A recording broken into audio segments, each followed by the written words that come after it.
Goeiemiddag, good afternoon, and good morning to some, and good evening to others.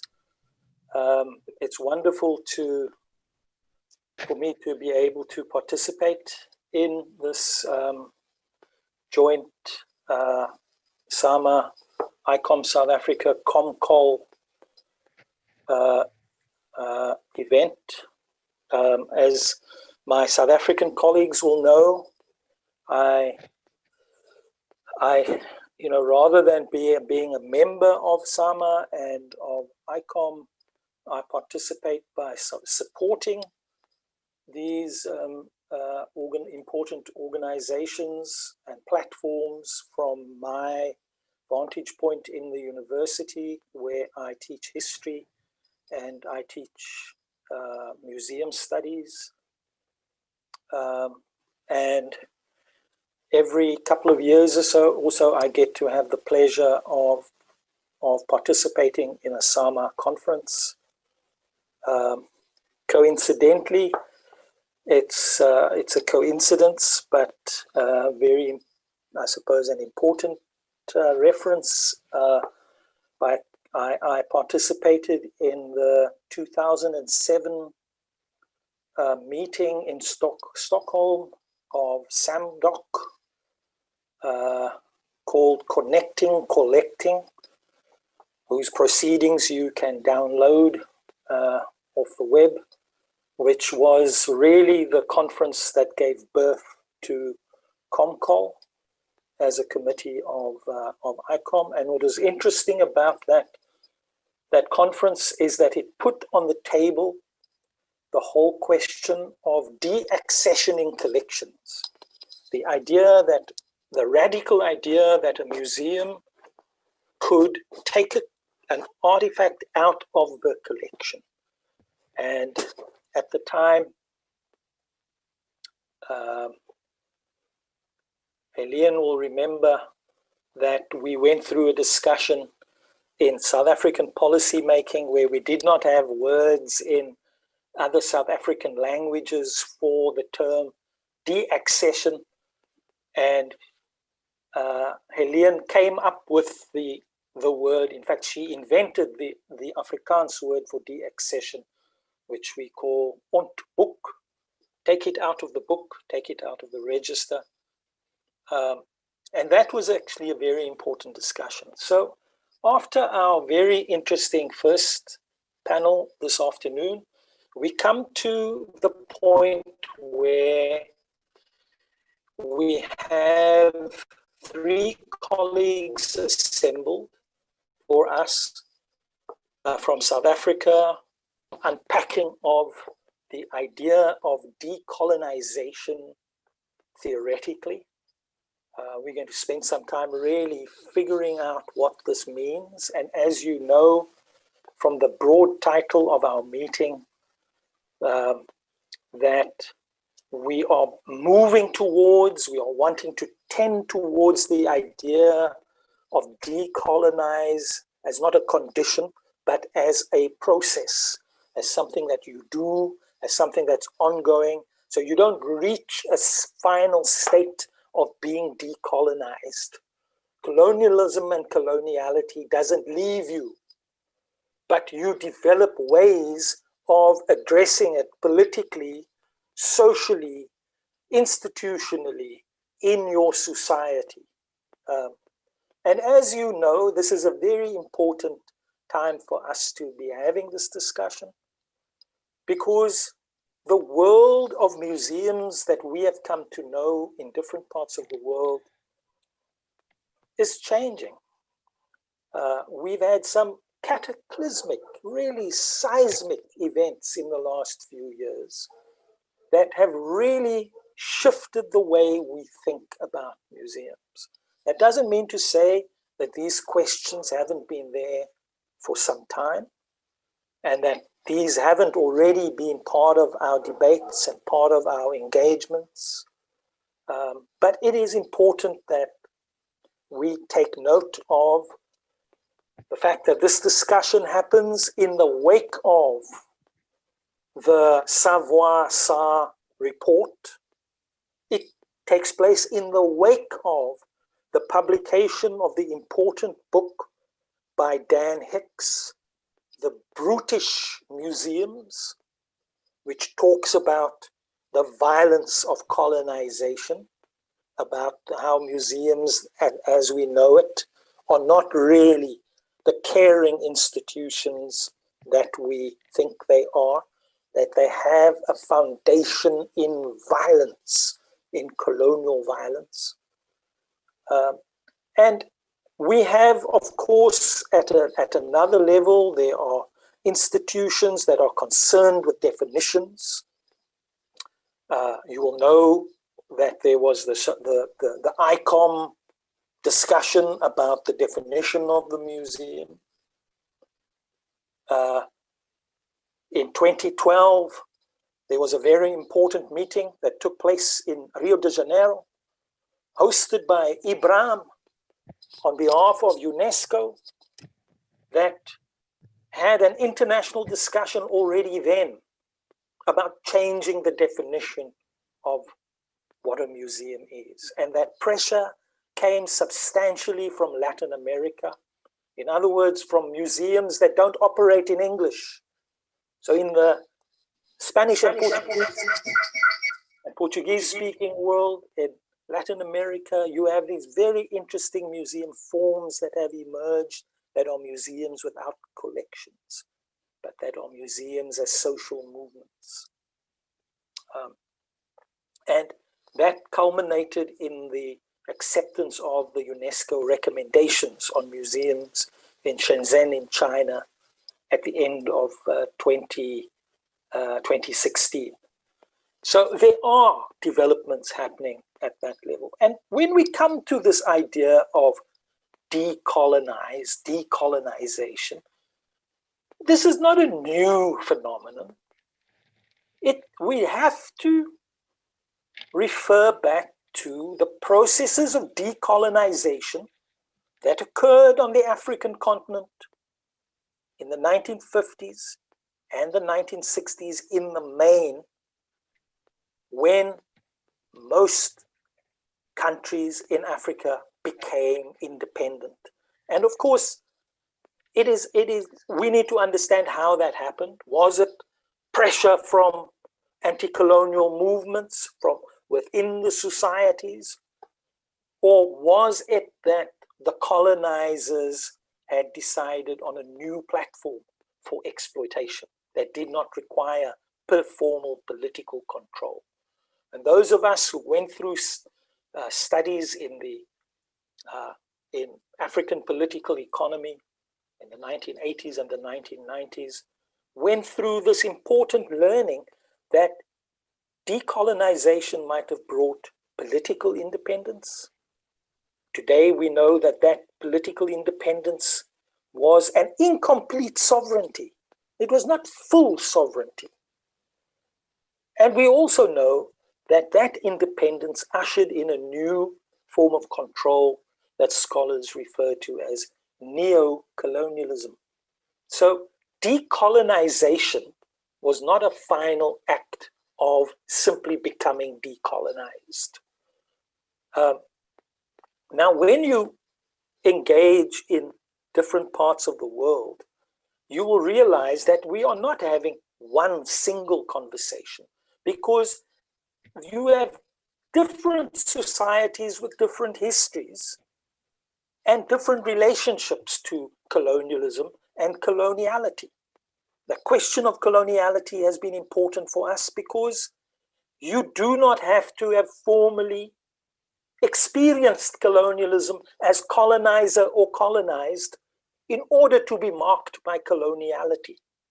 So Switzerland, Austria, in Europe, societies that had no African colonies are nevertheless marked by coloniality, as much as Ethiopia on the African continent, which wasn't colonized, is also marked by coloniality.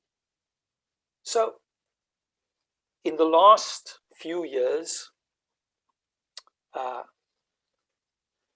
with very important work done through the youth and student movements and activists in South Africa and in other parts of the world, hashtag Rhodes Must Fall, hashtag Black Lives Matter, in which we are finding out how much we live with legacies of colonialism and how important it is for these legacies to, through experiences of the removal of monuments from public view.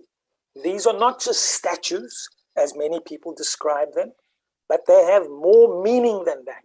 They have more significance than just being a decorative installation.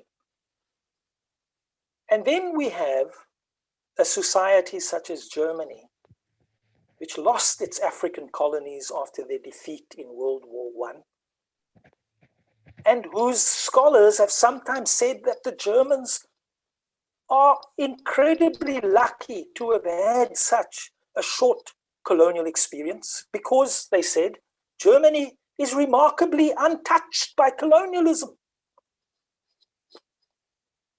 Some of their leading scholars have said that publicly in meetings, and you know what a travesty such an argument is, and we know the various ways in which colonialism marks German society in ways that we have not yet even begun to understand. Remember that Germany is a society whose museum system, whose academic system are ones that did not face national liberation movements. So when you have a colonialism that did not culminate in a struggle against colonialism and a struggle for independence, it marks you in ways that are very... So I'll give you one example. Germany is a society in Europe where universities do not have African history. It does not exist. They have imperial history, but they do not have... African societies can only be studied in anthropology and in language studies. So there are very important legacies. So these are very important debates and questions that we have to consider. What decolonization means, whether decolonization is restitution, one of the most important questions that has arisen for the museum across the world, and what restitution means, whether restitution is simply a geographic transfer, or whether it inaugurates something else, some new process that creates a counter museum, right? And we need to ask whether restitution by itself will give rise to something that we can call decolonization, or whether decolonization is an epistemic project, a project of reorganizing the categories through which societies are organized in the museum. Whether we need a new kind of museum, whether we need a new concept of museum, because the concept of museum that we have and that ICOM has is a museum of the government of objects. And this is the professional work of governance. It is governance and care. And do we need a new type of museum that is not object-centered and that is not rooted in the work of care in order for the museum to be decolonized? These are very important challenges for us. But luckily, my task is just to open up those matters for debate. We would have had 4 speakers today, but unfortunately, Maria Inigo Clavo has fallen ill from the Open University of Catalonia and will not be with us today. But we still have a stellar panel for you. When last I looked, we had more than 150 participants in our meeting today. So first we have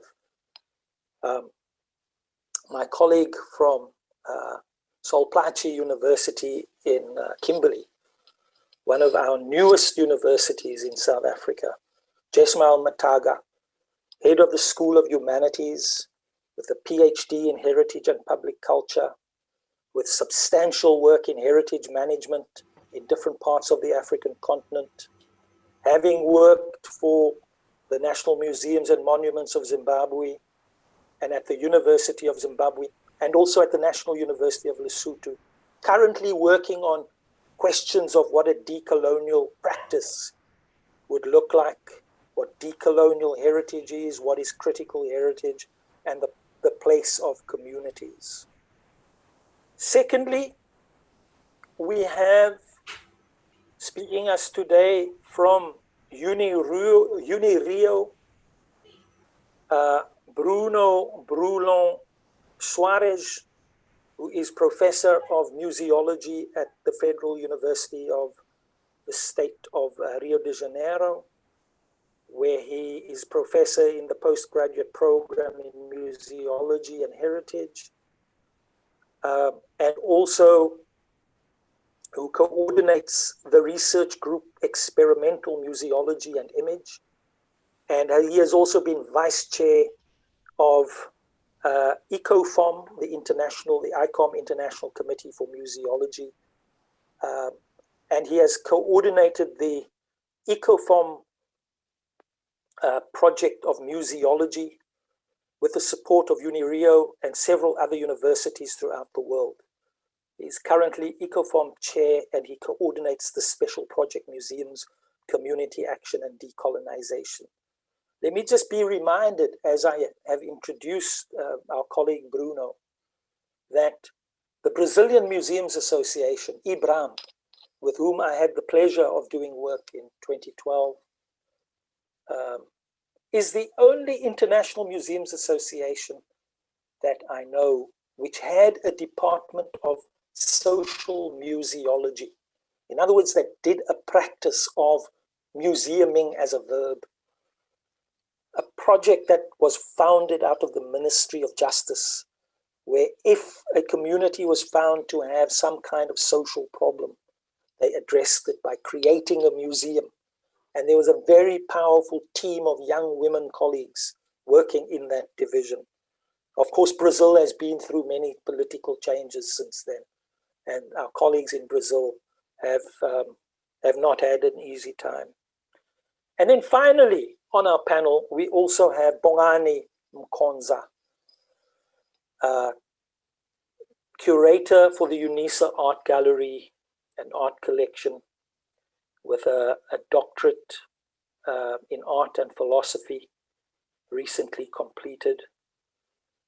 Having been an education officer at the Durban Art Gallery, and with tremendous curatorial experience and experience of management and administration, and having curated art exhibitions in South Africa, which travel to internationally to Austria, Serbia, and who also has a substantial interest in questions of decolonizing university collections and cultural policies. So without further ado, all our speakers will have around 12 to 15 minutes, 12 minutes, shall we say? Shall we leave it at 12? And let me immediately then open up to Jesmael.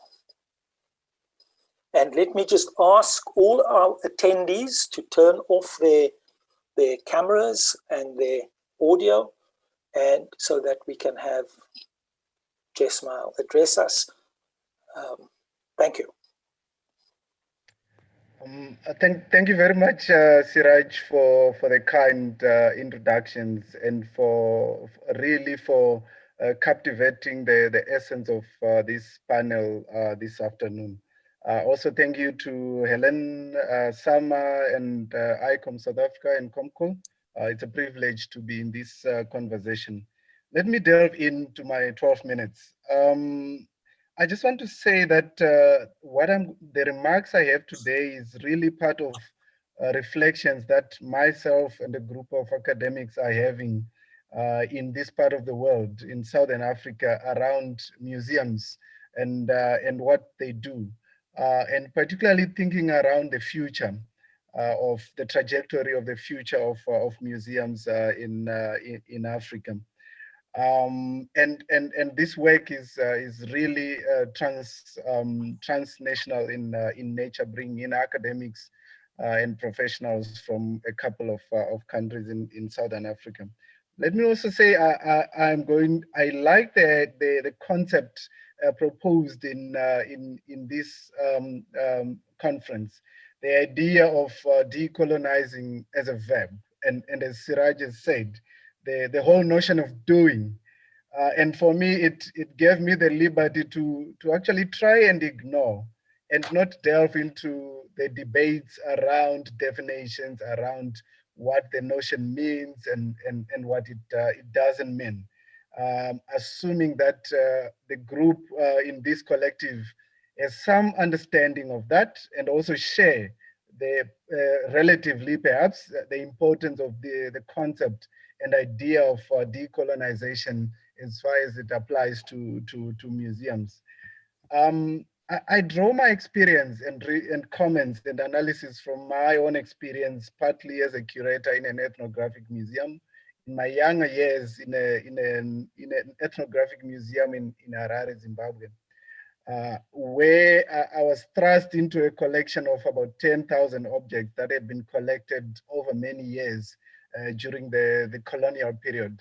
An interesting part of my own life. And immersed in this collection, I began to ask a whole lot of questions about what these collections meant, sequestrated in the exhibitions, but with, as you could see, with a whole lot of cultural and symbolic significance that was almost silenced by locks and keys and cupboards and cataloging systems. One of the events that really influenced my ideas today was a PhD workshop I attended in Sweden called Critical Museology, interestingly hosted at the Museum of World Cultures in Sweden. In itself, a very interesting idea of a museum where Walter Mignolo was one of the facilitators and really challenged all of us to think, in fact, reimagine, unsettle, in fact, be rebellious about the normative ideas and approaches of what we did as curators. I was trained almost as a technocrat, so to speak. How do we catalog collections? How do we preserve and present collections? And one almost wasn't trying to think beyond the technical functions of being a curator here. And really the ideas around decoloniality proposed by Walter Mignolo ring a bell in a lot of what I write about and how I analyze.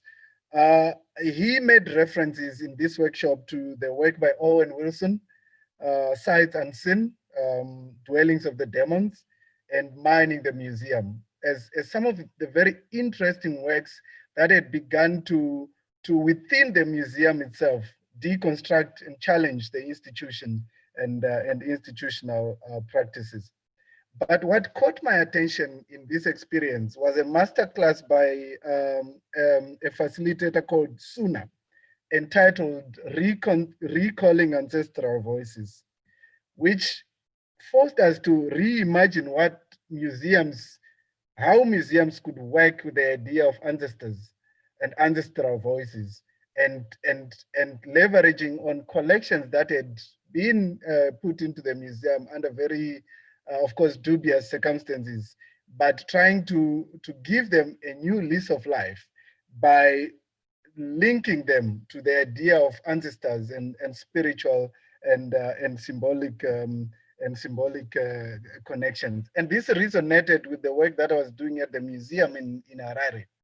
And one of the incidents that I did in my younger days was around one particular object. It was called the Mkhwati walking stick. It was really not a stick. It was a very short ancestral relic, so to speak, that was associated with one of the well-known ancestors and who had participated in the early fights against colonialism in Zimbabwe. He had been collected by Baden-Powell with his Boy Scouts movement, and had found itself in his family trust, I think, in England. And some people then agitated for it to come back, and then it came back to the museum, and it came back into my collection. It was quite a learning point, and I write about it in my other work, with references to inviting ancestors into the museum, because in literally and figuratively, we had to work with ancestors and spiritual mediums in handling this object, in curating this object. And it was a hard process of listening, compromising, and almost adopting a different language in working with this object, but also with the communities from which it came. And for me, this is an interesting point in thinking about the doing part of how museums can begin to do the work of decolonization, particularly in the African context. And I have 4 or 5 points to make, points and questions to pose. The first one is, what does it mean for African museums to acknowledge their colonial past, yet articulate new forms of engagement? And what you read, when you read, it almost feels like the whole notion of decolonization is sometimes sequestrated to European museums repatriating objects and rethinking their collections and how they work with Africans. But sometimes we forget that there was a reproduction of the coloniality of museums on local levels. So museums in urban centers, and how they collected and worked with local communities. So you could, if you believe in the center periphery characterization, you could think of museums in urban centers as centers within peripheries that reproduced the modes of production of knowledge and representation taken from Europe. So what does it mean if we have to disentangle this? And Ciraj talks in his other works around the idea of rehumanizing. Of course, he talks about bodies, but bodies are linked to objects in very interesting ways in African contexts.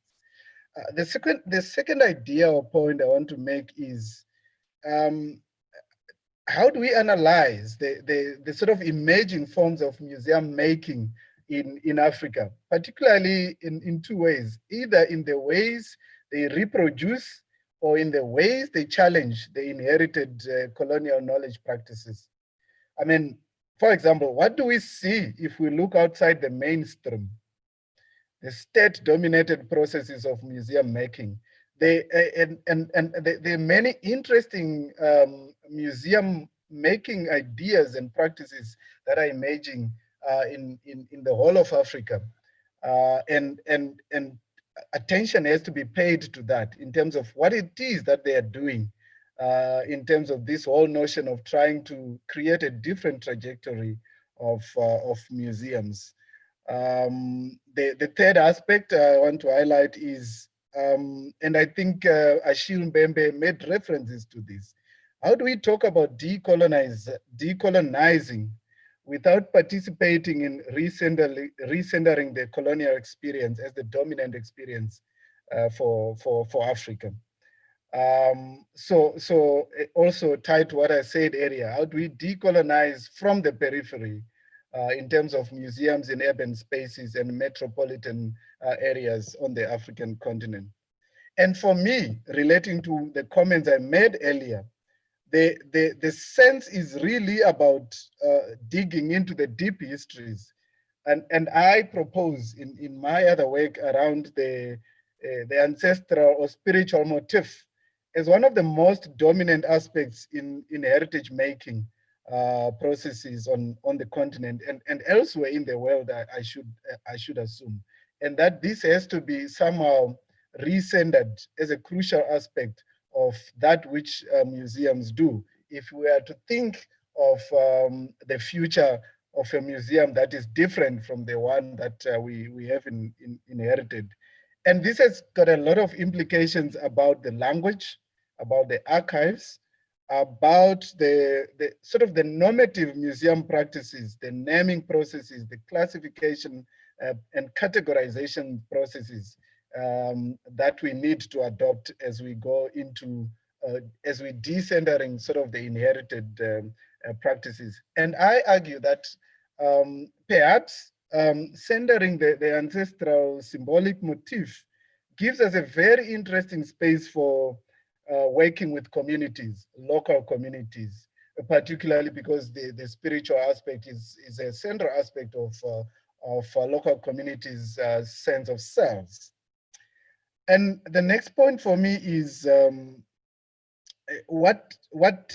perhaps this is the central question for this whole session, what does decolonization mean with all these contests and debates on what it means in museums? And for me, it's not necessarily about getting rid, or it's not necessarily about getting rid or a complete erasure of the inherited legacies, painful as some of them are. But it is about engaging with, challenging, unsettling, maybe engaging in conversations that allow us to foreground the long-held practices, archives, and ways of knowing. And in this instance, how do museums in these conversations re-engage with communities? What I think Anton Haber characterizes as knowledge at the margins, knowledge is at the frontier. How do we move this from being at the margins to perhaps being integrated as part of the center of what we do? And once we do this, it's got a huge implication on the relationships. It deconstructs the idea of expert, non-experts that are engraved in normative museum practices. It unsettles this whole official, non-official dichotomies that exist in conceptions and narratives about what museums do. And for me, once you, for example, invite prophets and ancestors into the galleries, you can imagine the kinds of conversations that go on there.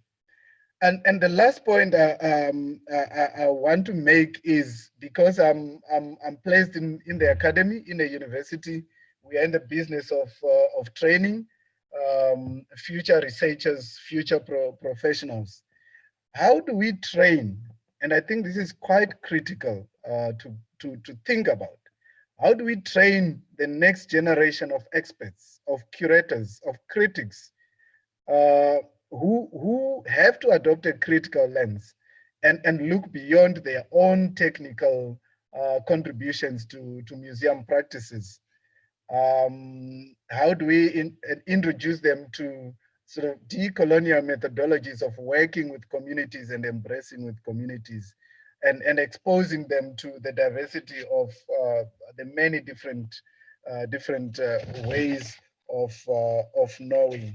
And just lastly, if you allow me, Ciraj, a point to make about some of the issues that we are working particularly observing trends emerging on the African continent around sort of recent developments and trajectories in terms of museum development and museum making, because we have to keep the analysis going, we have to keep the critique going, with an intention to influence that trajectory. And there's a lot that is going on. I think that still demands some analysis from ourselves.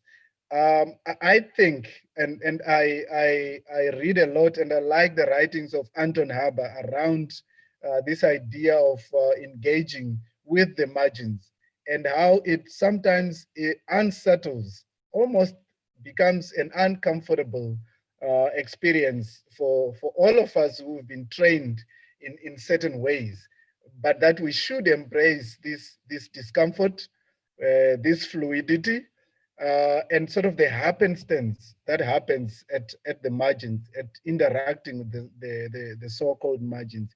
It is only through this interaction, I think, where we can forge new forms of working, challenge the extractive nature of museums, challenge the language that we use, the classification and the forms of engagement between ourselves as curators, as academics, as experts, so to speak. And that we almost have to look outside of ourselves, figuratively and literally. So I think those were the few points that I just wanted to share, and to say thank you for the opportunity. I look forward to the engagement. Thank you very much, Jesmael. Extremely powerful. Thank you so much, and so significant. Some colleagues might not know, but Plaatje University is one of South Africa's newest universities in one of the poorest provinces, but the province which is probably the source of so many collections in museums. And when the consultants delivered their plan for how that university would be constituted, they literally said in their proposal that the Northern Cape gets lots of experts from all over South Africa and all over the world, and that it is very important that Plaatje University engages in the process of training field assistants for those experts. I mean, if there was a plan to drive a university into a colonial condition, it was that. And it's just so amazing, Jesmael, to hear those ideas about unsettling expertise and about unsettling the museum through letting the prophets, the ancestors into the museum and what that does. Ideas about rehumanization of the relationship between people and objects. And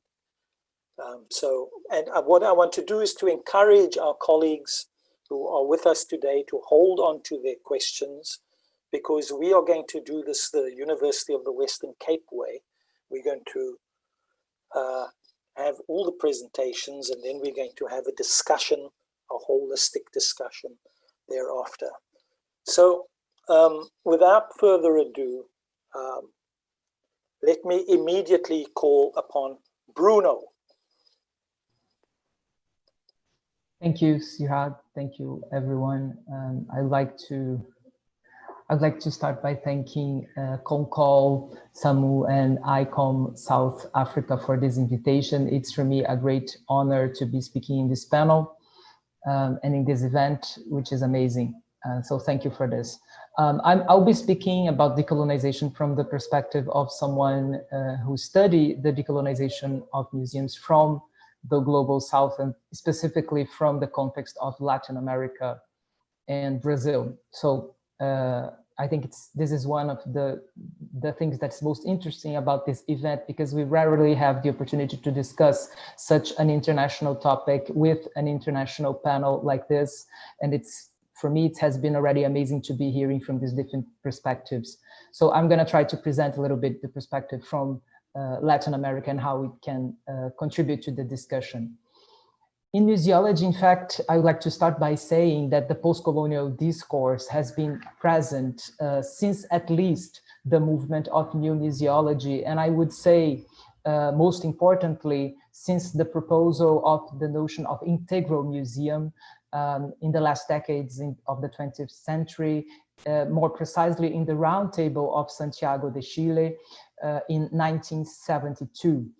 I think this notion of the integral museum has a lot to do with the idea proposed by Bembe in the previous session when he talked about the remembering as an action of reassembling parts that have been dismembered in the colonial past. And I think it's very important to point out that museology has been proposing and at least trying to create an idea of a wholesome museum or an integral museum that encompasses the totality of lives and environments in its scope since the 1970s. But of course, as many others here have said, we have faced different waves of decolonization and also different waves of neo-colonization within this disciplinary field and within the field of museums in general.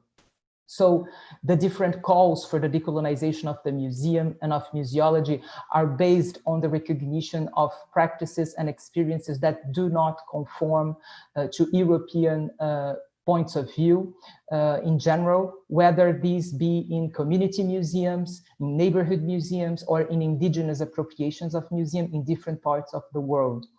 So this could be a simple assumption of what decolonization is, but we have to consider that there are different points of view, even within European theorists and museums. Different perspectives have been presented over the years. Since the last decades of the 20th century, several studies in anthropology with critical approaches to the colonial past have put the museum under scrutiny, recognizing its significant role within the colonial system. So by acknowledging colonial legacies in their urgent need for reinterpretation and renegotiation in the present, these critics consider the central role of the museum in decolonizing the past materialized in their collections. Notably, these analyses have questioned the assumption that there is an essence of colonialism overlooking the actual diversity of colonial projects and interactions, as well as the idea that the inhabitants of a post-colonial world are necessarily passive receivers of this legacy. These analyses have helped to draw a distinction between colonial relations in the generic sense and colonization or formal colonization as a restricted historical occurrence. Among Latin American authors, a decolonial perspective has been defined since the 1990s based on the concept of coloniality of power and knowledge forged by the Peruvian sociologist Aníbal Quijano. And I would like to try to use this concept to understand theoretical museology and museum theory, as I have been doing in different studies in the past.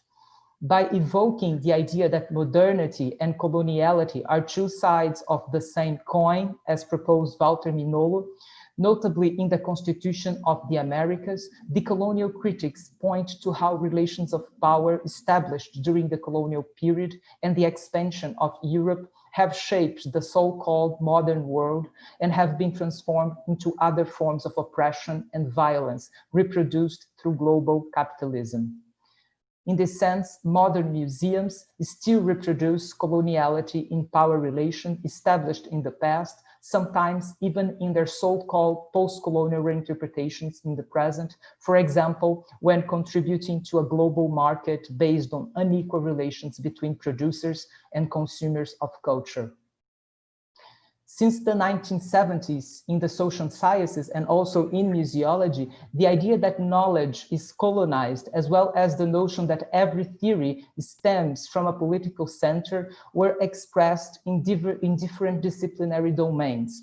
As many authors have argued, knowledge is an important part of colonization. Here, I would like to think, for example, that knowledge was itself colonized in the process of colonizing the imaginaries, as Serge Gruzinski will propose, or in the history of domination of what was once denominated the Third World in a global order developed since the 70s. Brazilian anthropologist Darcy Ribeiro in the 1970s stated that the imperial march towards the colonies goes with arms, books, concepts and preconcepts while denouncing the geopolitics of knowledge that historically separated the cultures that investigate from those who were investigated. In this sense, we can apply this notion to the present and to the scientific production, to the academic production, and to the theoretical thinking in the present time. As several social scientists and contemporary philosophers will argue, coloniality of power continues to shape the intellectual worlds in Latin America and in the global South. For instance, Ray O'Connell will demonstrate the attempts to make neoliberal rankings of universities in the world, which presupposes the existence of a homogeneous domain of knowledge on which measuring operations may be performed regardless of cultural and economic differences. In this sense, sustained by a global division of labor that runs through the history of modern sciences and according to a political economy of knowledge, the post-colonial periphery is attached to its role to supply data and later to apply knowledge in the form of technology and method. On the other hand, on the other side of the same coin, actually the role of the metropole is to collate and process the collected data, producing theory and methodology and developing applications which are later exported and consumed by the periphery. So we are not just looking at colonization, but we are looking to a system of knowledge production that is sustained by capitalism and neoliberalism. In this sense, as we can see this year with the example of the vaccine for coronavirus, we saw that the production and the research were funded in institutions of the North, but the testing of coronavirus vaccines started in countries of the South, such as Brazil. So this is important to show how we are still reproducing the same colonial model in the production of science and theoretical thinking as well. In this sense, the theory of museology and museum theory produced over the past 5 decades around the world has had as a central purpose the education and training of professionals to work in museums. The focus on this mainly Eurocentric institution has guided several academics and theorists of museology to envisage a discipline that is both culturally founded and politically charged. Furthermore, the instruments to disseminate the theory were singularly based in the West and in the countries that control the production of knowledge, because they control the means for its circulation around the globe, either as capitalist potencies or as former metropoles in the colonial system that still impact knowledge production and circulation nowadays. For this reason, it is possible to map the centers of power in knowledge production that have determined museology and museum theory over the years and until the present, unveiling the coloniality of knowledge and some of its consequences in the academic discipline today, as well as in museum practice as a consequence. So I would like just to present to you this background, this theoretical background to start the discussions based on the idea that museology and museum theory are today produced from the specific centers of power. And I did a few years ago an analysis of the most quoted museological books with my colleague Anna Leschenko, and in this analysis we have demonstrated that most books that are used to teach museology in the world basically only consider in its majority theorists from Europe and for Anglo-Saxon countries in the global North. So, which means that African theorists and Latin American theorists are not being read or quoted in most of these books. So I would like to propose a provocative question for us to think, how can museology and museum practice change this relation of power, change hierarchical relations, and even change the categories and taxonomies of museums if knowledge continues to be produced in the same centers? So my proposal is that we should start considering first changing the way we are thinking museums and we are thinking museology. So like others have said before me, it's much more a matter of changing the way we perceive museums and we do museums in contemporaneity in the 21st century. That has to change before we can actually start seeing, for example, like many are saying in the chat, the emancipation of the periphery. I mean, here in Brazil, as Ciraj has proposed to talk about before, we have seen many forms of museums, of small museums, of community museums that for many years have been what we consider the most important part of our museology, our social museology. We even had public policies for that. But now we see that capitalism still maintains these experiences in the margins of the hegemonic museum field. So how can we change that? It's not just experience that is enough. We have to change our way of thinking about these museums, of conceiving what a museum can do to the 21st century. So thank you very much, and I hope to contribute to the debate.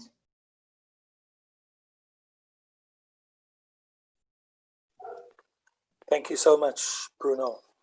Really powerful, really provocative. And one of those final points about it's really quite astounding. You go to a conference on decolonizing museums in Brussels, and then you get the colleague standing up and giving the paper, and it's all of your European scholarship that is read, and then, you know, you say you don't read any African scholarship at all, you know, and so just wonderful for that. Of course, we have, you know, some of us have tried to do South-South engagements. I had the enormous privilege of teaching Latin American students about museums and heritage at the Fábrica de Ideas in Salvador at the Federal University of Bahia. And you get these moments, but you know, you can't do South-South without going through the North sometimes. So first, thank you for that. Let me immediately hand over to our colleague Bongani.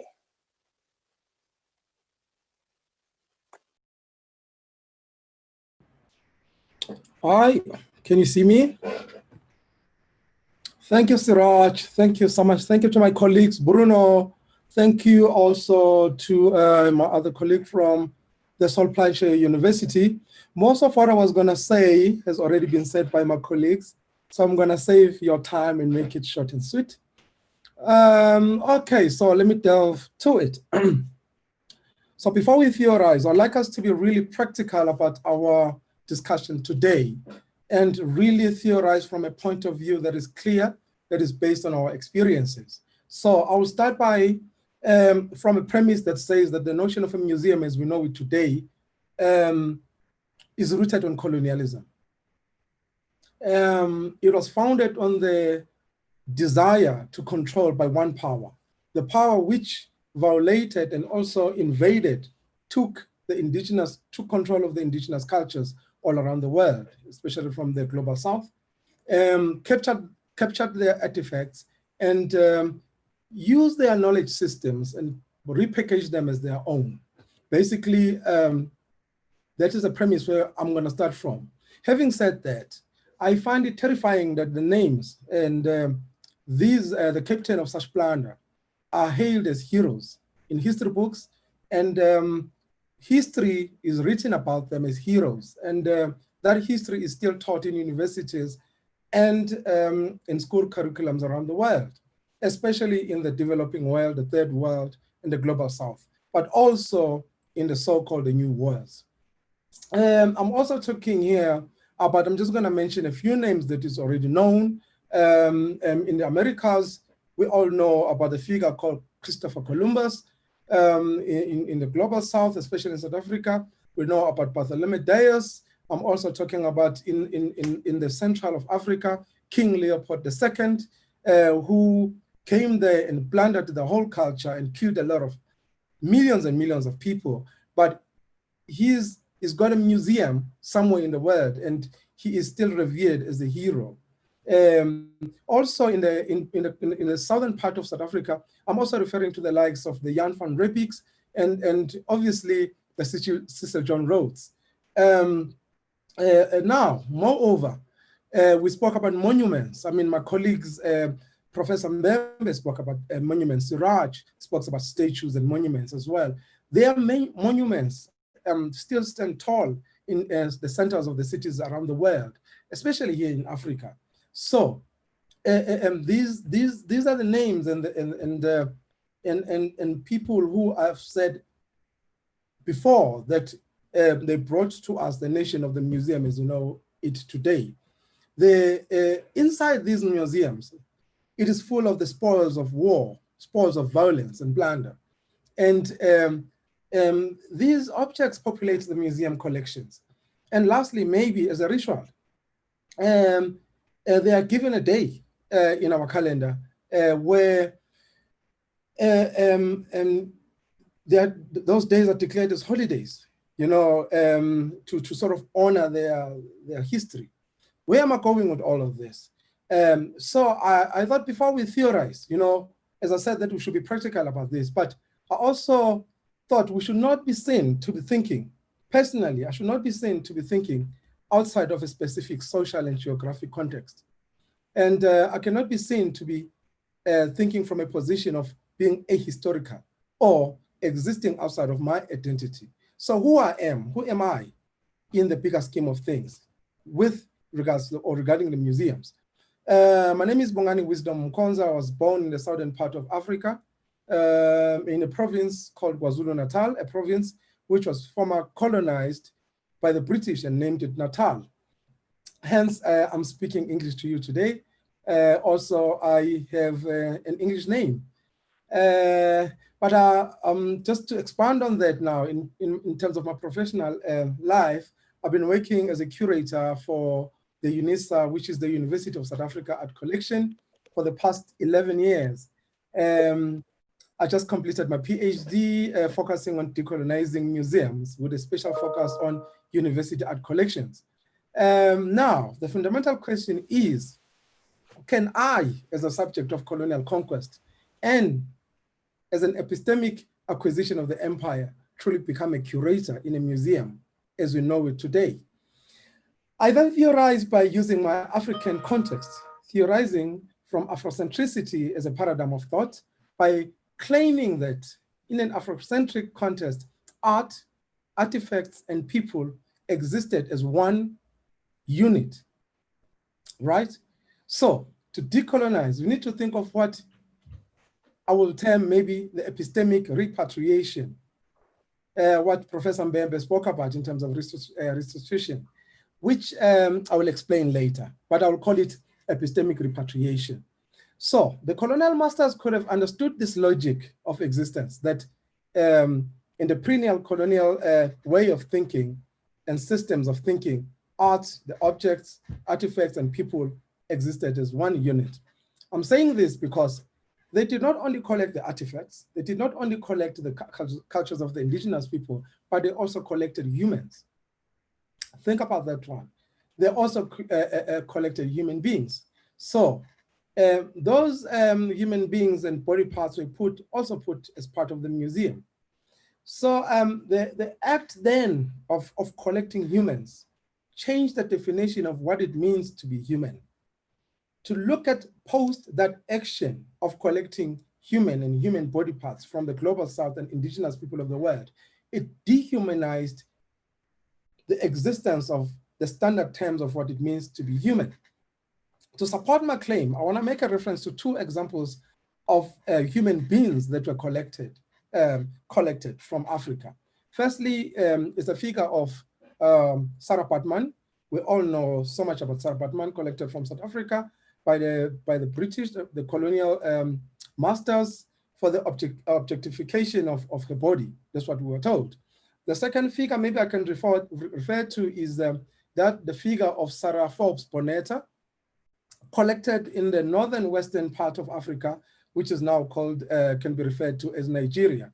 We are told that she was bought or adopted by Queen Victoria out of her own curiosity as part of her own acquisitions.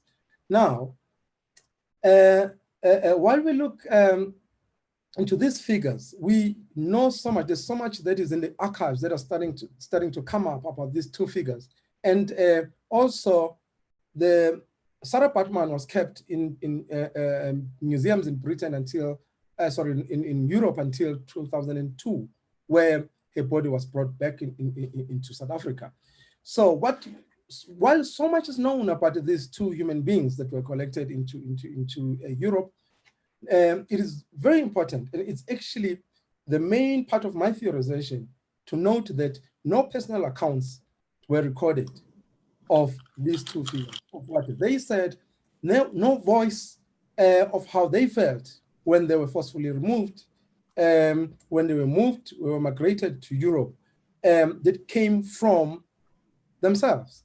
So the knowledge, the knowledges, the books that we read about them comes from the same colonial masters that collected them.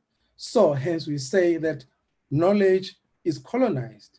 We need to then look at other ways of looking at these collections and looking at what happened from a different perspective. All right, so now let me delve into then what to do in our quest to decolonize the museum. I'm proposing here today two propositions towards decolonizing the museum. Firstly, it is by giving the voice to the dead, the objects, the people, and the artifacts. It is by waking up the spirit of the artifacts, the spirit of the dead people that were violently acquired, to allow them and their spirit to speak for themselves. I'm saying this because, you know, when you look at Hegel and you look at some of her lectures on the phenomenology of the spirit, Hegel insists that the artifacts from Africa has no soul, has no spirit, they have no spirit. And I kept on going back into Hegel. I'm saying, what does it mean by this? You know, so reading Hegel over and over, I realized that it had a Eurocentric paradigm of thought. It took me to put in the new goggles, decolonial Afrocentric goggles, to understand Hegel. When I understood Hegel, then I realized that what Hegel means, in my own understanding, is that when these artifacts, when these bodies, when these humans were removed, forcefully and violently removed from Africa to be placed in Europe, they died. Their spirits were removed from them. The spirits remained where they were coming from. So when Hegel examined these artifacts, he saw no spirits in them. They didn't speak for themselves. They had no soul. They didn't see, they didn't hear. They were actually removed from what he actually, when comparing them to the Greek sculptures, he saw as classical, as living artwork that should be the example of the production of art in the world. So by waking up the spirits of these artifacts, waking up the spirits of the dead, we will be allowing them to see again. Because when they were taken away, they died. We need then to theorize about what they will say when they see that, I mean, nothing around them reflects who they were and also who they are. It is also by allowing the spirits to talk again. How would they talk? They will talk through the voices of the generations that are still alive, the indigenous people around the world, the people from the global south, the colonized. It is also by truth telling of what happened, re-looking at history by involving other voices, not only the dominant voices, the dominant cultures who kept on telling us what happened, yet we have the bodily experiences of what happened. We have the conditions that shows us what happened. And we have the museum as a source of the archive. So it is because when they were taken, perhaps when they start talking, perhaps they will ask pertinent questions about where they truly come from, which the museum practitioners call provenance. You know, when you look at the museums and their provenance, most of African objects, they are written unknown, the culture of origin unknown, artist unknown. These things are not just by chance. These are what I believe is intentionally to misplace or to displace, to dehumanize the object and the body that you see in the museum. So also they'll ask questions about registers. You know, why are they registered the way that they are registered? You know, you find that there are different books, there are different registers for true art, fine arts, and there are registers for African curiosities, and there are registers for different other forms of collections, and there are classifications. I guess they will also perhaps ask questions about what does it mean for them to be exhibited and classified in the way that still justifies colonialism. To conclude, perhaps their voices and their questions will bring up the notions of pluriversality that Professor Mbembe spoke about, where different voices will come and start finishing up the whole project of a museum. As it is, the museum is obviously dominated by the single European voice of the colonized master that started the collection and the notion of what it means to collect as a museum. So again, going back to that, I hopefully process that it will begin to shape the process of what I would call epistemic repatriation. Epistemic repatriation, I presume, should happen before, or is happening already, before the physical movement of these artworks from where they are to the places of their origin. We need to really delve into the theorization that puts back the rehumanization, puts back the spirit into these objects and into these bodies, and start to let them talk, to think, to hear, and to ask questions, pertinent questions that I spoke about. Also, lastly, maybe to conclude, is I submit that as an African colonial subject, I do not qualify to be called a curator in a museum as we know it today. Thus, I remain a servant boy serving the colonial master, the project of the colonial master. And I also bring forth or submit that it is only when I start to speak, think, and act from the position of the colonized through the spirit of the dead and the captured artifacts that I can be called a curator. And that act and that being and that thinking should contribute to the rehumanization and towards the decolonizing of the museum. Thank you. Thank you very much, Bongani. That was extremely powerful. The way you took up Jesmael's point about the relationship between people and objects, and to talk about the spirit of the object that had been removed from it, and what restitution, or what you call repatriation, means, that it needs to be an epistemic process. That is just wonderful. I've been watching the chats as they have come. Some very interesting and important observations being made. So I won't draw from those right now, and I want to see whether we can get a discussion going between you. You know, one of the during last week,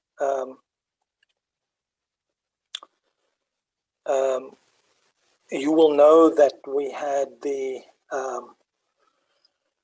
architect Ajay in South Africa to talk at the launch of the Thabo Mbeki Presidential Library, which he has designed. Also the designer of the National Museum of African American History and Culture, and also of the brand new museum in Nigeria,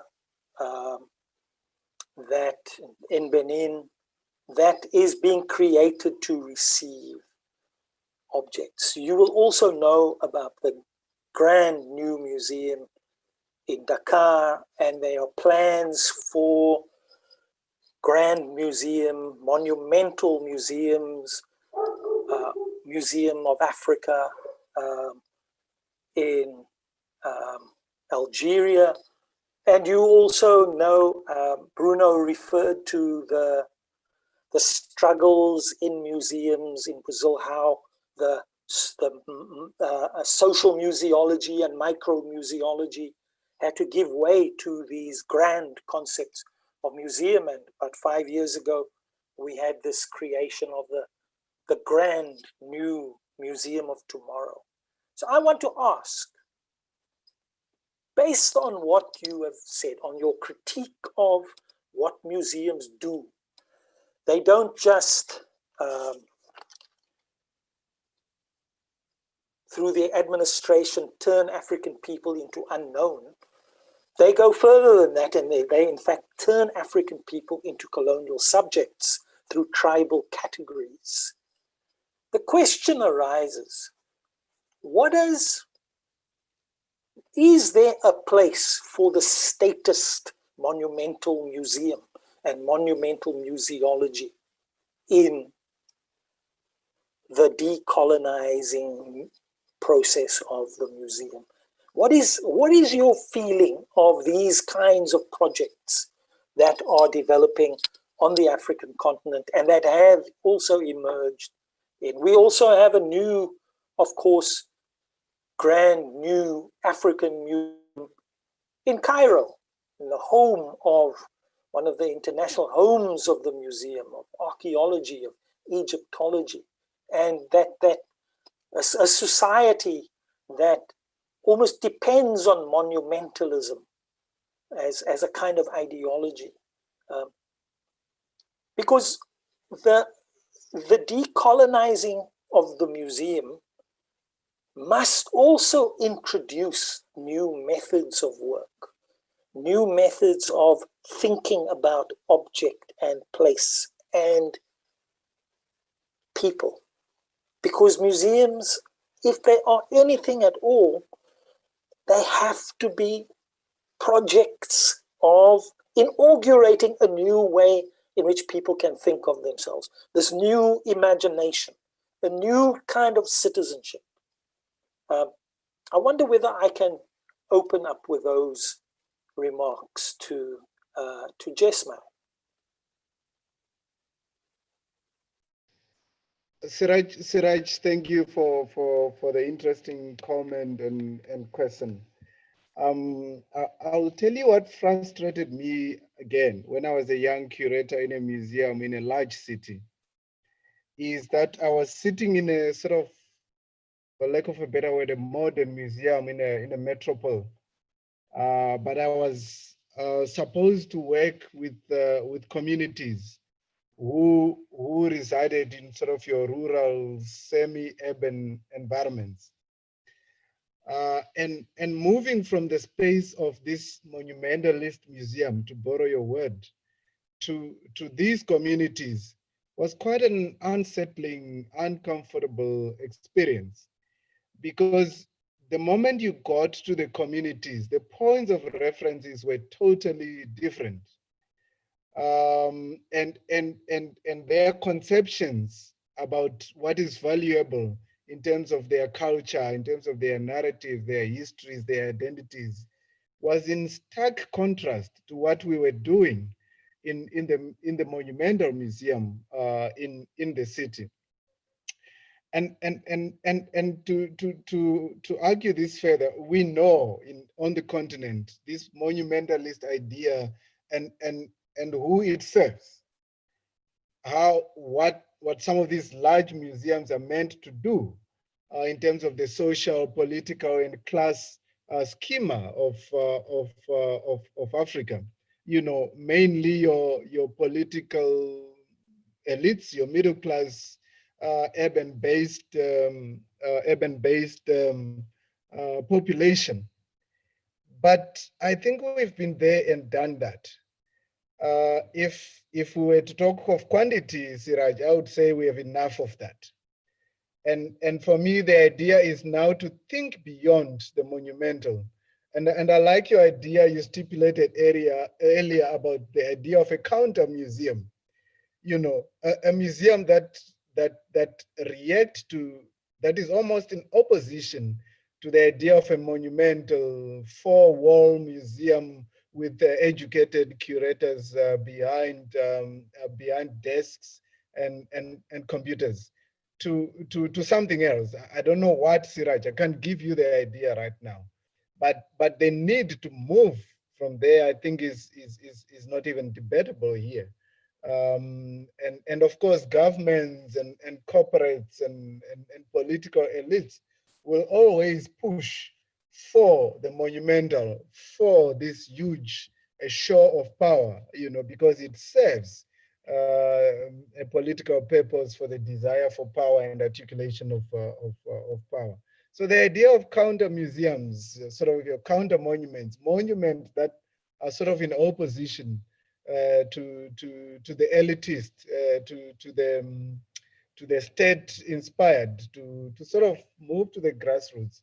I don't have the model. We know in Africa there has been one or two models.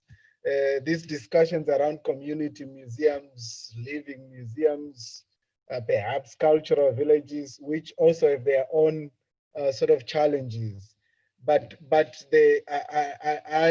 think that it is time to move away from sort of these grand museums because we're still pandering to sort of this European idea of what a museum should do. Even when we talk and respond to questions about reparation, we say, well, you must give us these objects because we've built another big museums with air conditioning and all this stuff, you know. But are we not reproducing, as I argued earlier, by doing that, are we not reproducing all these things that we're seeking to unsettle and to challenge?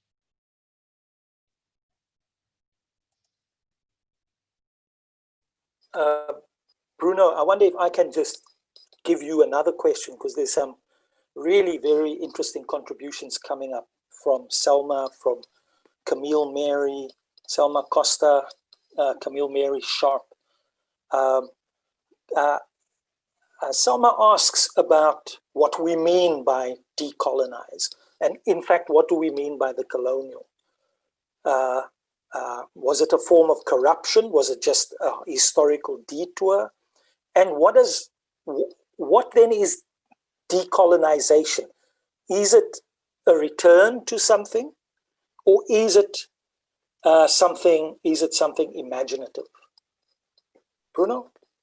Yes, thank you, Ciraj. I mean, I've been trying to follow the questions in the chat. They're very interesting and provocative. I'll try to address them, but coming back to your first question, I think on monumentalism, of course, as it has been stated here, monumentalism has served the West and the dominant subject of oppression for many years, and we still deal with this coloniality of the monumental idea that is behind the colonial modern museum until today. But it's not about, I think the claims for decolonization nowadays, they are not about extinguishing the modern museum. As I think Akili Mbembe says in the beginning, in the first session, we are not fighting for the destruction of this museum, but we are fighting for plurality. We are fighting for the recognition of different forms of museums, and we are fighting for other epistemologies, other subjects, and other memories to be celebrated in these monuments. I think this is what the Black Lives Matter and the decolonizing movements from past years have shown, have tried to show to museums and to cultural heritage professionals. Of course, they are sometimes misinterpreted. They are sometimes interpreted as an act of violence that wants to destroy the museum or to extinguish cultural heritage. And I don't perceive them that way. And for this reason, I mean, coming back again to the Brazilian case study, that is the one I can speak a little bit more about. We have here different kinds of approaches to this matter. We have, of course, as I have already said, many community museums, living museums, museums that have received many times that I use the broad idea of experimental museology to refer to them, because they are more experimental models in the sense that they don't follow the pre-established frameworks for museums to exist, or the Eurocentric frameworks. They invent something else. And in this sense, I mean, I think someone previously said that theory should be based, we should reinvent theory based on experience. And it is in this sense that I perceive experimental museology.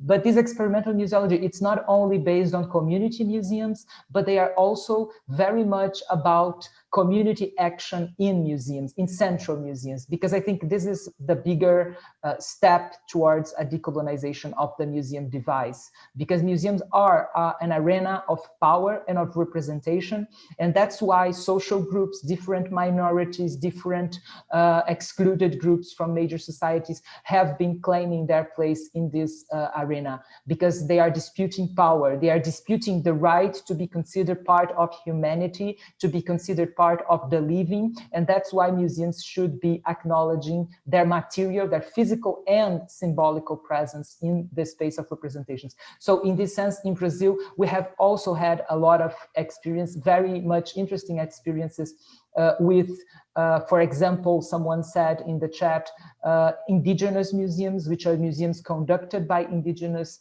groups, but also central museums, central ethnographic museums that have been devoted to understand indigenous knowledge in order to change their own procedures and practices. And I think this is a sort of hybridization that involves coloniality, because in fact, we will never be over with the colonial project. I mean, based on this other question on colonialism and decolonization, I don't think decolonization is a return to a previous moment of history.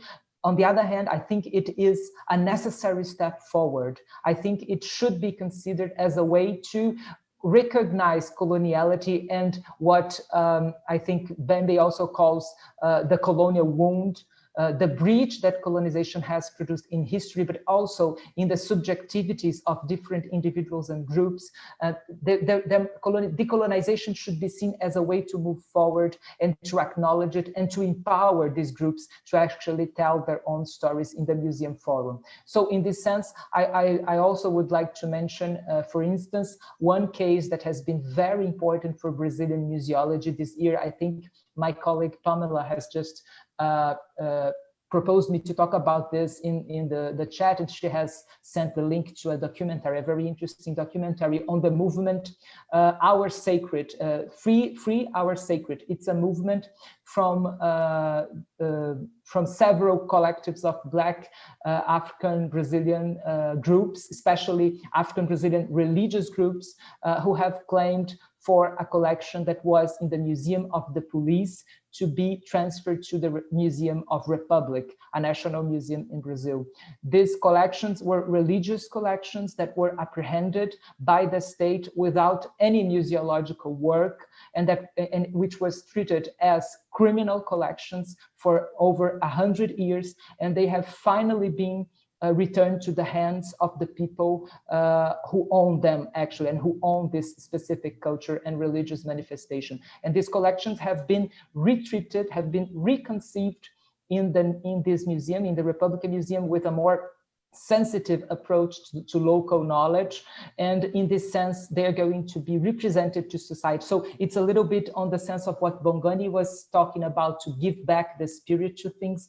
It doesn't mean suppressing colonization. It doesn't mean that the violence and the history of violence behind this object is going to be erased. I don't believe this is possible, but they are going to be treated. They are going to be perhaps healed in a more, in a better way for these communities and excluded groups. Wow, that's really powerful. Thank you so much, Bruno. As we get to the end, I wonder whether I can also direct one question to Bongani, and as we complete, and along the way, let me also mention that the chat is really interesting.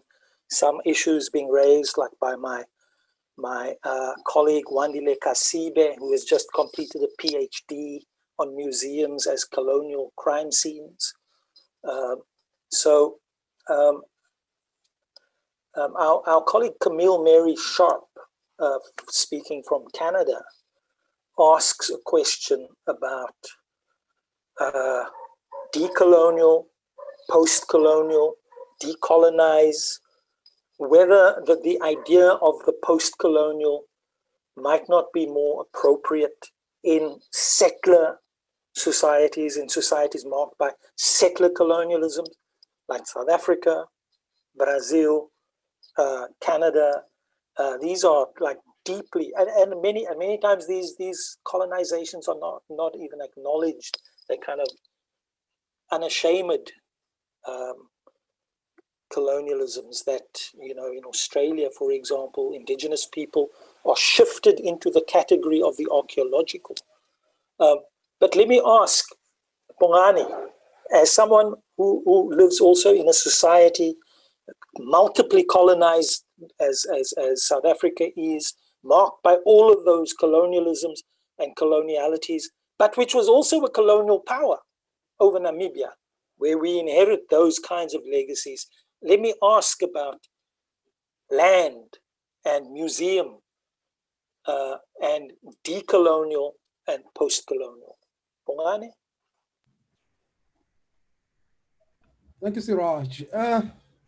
Well, I'm going to start with maybe the idea that, you know, the settler colonial societies were sort of tainted or not tainted by colonialism. They were actually the West, you know, the settler colonial societies, some of them are based on the history, very dark history that has been erased. Australia, Canada, even South Africa, Namibia, these countries where the indigenous people were actually killed, the cultures physically. You know, there was genocides that happened there where the indigenous people were eliminated from the face of the world. And then the new society, colonialism, sent the new world to come and occupy that land. So in that context, their cultures that were left were collected and were put in museums. So the idea of the post-colonial for me is, it continues as Kasibe maybe tries to argue that a museum is a crime scene in that way, because whatever objects that were there were stolen from the land and the indigenous people, and then were collected and given a new life and given a new meaning, giving the new epistemological approach so that they talk to the new secular society, which now dominates the space. But well, maybe we need to go back into the theory and look at the idea of the museum as informed by nationalisms. If we agree that a museum is rooted in the project of enlightenment and modernity, then we need to say that the societies and nationalities that were built, the idea of nationalisms as we see today dominating the museums, needs to be disrupted. So the correct approach maybe is disrupting that kind of idea of a museum is linked to nationalisms or nationalism, and then to start looking at people themselves, the land themselves, and the geographies themselves, and to say what happened here. If museum is not a disruptive force to that, then it is not undoing what has been done by modernity, what has been done by the projects of enlightenment. So maybe to conclude on that one, I conclude that maybe the museum should look at the idea of disruption and become a disruptive force, but also we look at the examples that seems to go beyond the Museum of South Africa, the Museum of Belgium, the Museum of Canada, and look at museum that speaks to the commonalities, and start to reconstruct the knowledge systems that were demolished or damaged or annihilated.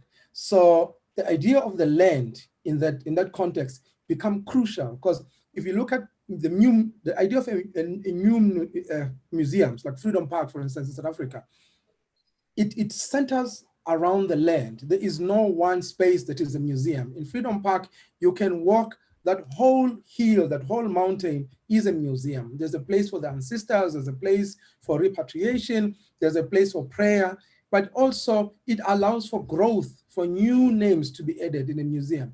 As Ciraj said, that the project of decolonizing is not a one project that must start and end. It is an ongoing project. So for me, post-colonial or post-coloniality is actually a no-no, because it seems to suggest that colonialism happened and ended. Now we are living in a post-colonial era. So we should just forget about what happened and move forward, you know? So we need to like really be careful and be sensitive when we're discussing these issues. Thank you so much, Bongani. Colleagues, the mark of a great panel is that we have gone slightly over time. There are great questions coming up from our colleague Cynthia Schumming in Namibia, who's been doing great work for the Museums Association of Namibia, working with colleagues in Berlin, where the Germans are going to loan objects, but who knows what might happen to loan. And great questions coming up from Helen Joannides and other colleagues. Sadly, Jesmael has lost his connectivity. As we come to an end, let us just reiterate the point made by Bongani, the point made by other colleagues as well, that decolonization is not some revolutionary event, that it's an ongoing process. It is going to be many-sided, many-faceted, but we have to guard against the gentrification of decolonization. Today, you can decolonize everything. You can decolonize your diet. You can decolonize, decolonization will happen in glossy magazines. So it has to be a disruptive project, a project of ongoing disruption, of ongoing questioning, and of fundamentally changing how we think about ourselves as human beings. And yes, we have to transcend the museum of the nation. So colleagues, with that, let us wrap up this panel, and we look forward to seeing everyone at the future panels tomorrow.